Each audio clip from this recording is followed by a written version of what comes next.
আমি কখনো কারো প্রথম কিংবা শেষ পছন্দ হতে পারিনি। আমি সবসময় সবার দ্বিতীয় কিংবা তৃতীয় পছন্দ হয়েই থেকে গেছি।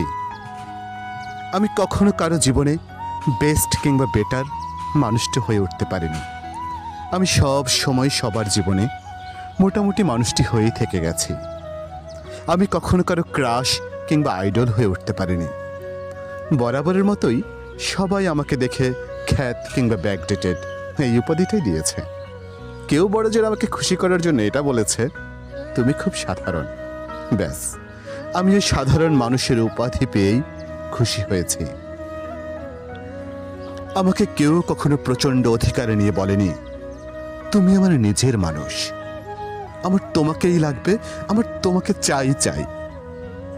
আমাকে কেউ কখনো বলেনি, তুমি চোখের আড়াল হলে আমার ভয় হয়। আমাকে হারিয়ে ফেলার ভয়টা আমি কখনো কারো চোখে দেখিনি। আমাকে কেউ কখনো গভীর যত্নে আগলে রাখেনি। সবাই এটাই বুঝিয়েছে, থাকতে হলে নিজে থেকেই থেকে যাও।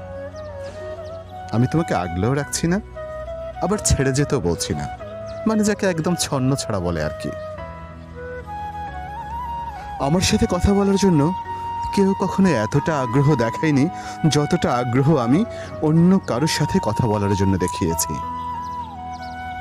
কেউ কখনো আমাকে বলেনি, তোমার সাথে কথা না বলে থাকতে আমার ভীষণ কষ্ট হয়। আমার সাথে রোজ সময় করে কেউ কখনো কথা বলেনি।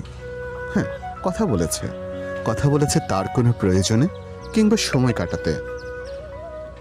আমাকে কেউ কখনো কানের কাছে মুখ এনে চুপি চুপি বলেনি, ভালোবাসি। আসলে আমি সবসময় সবার জীবনে অপশন হয়েই থেকে গেছি। কারো জীবনে গুরুত্বপূর্ণ মানুষ হয়ে উঠতে পারেনি কখনো।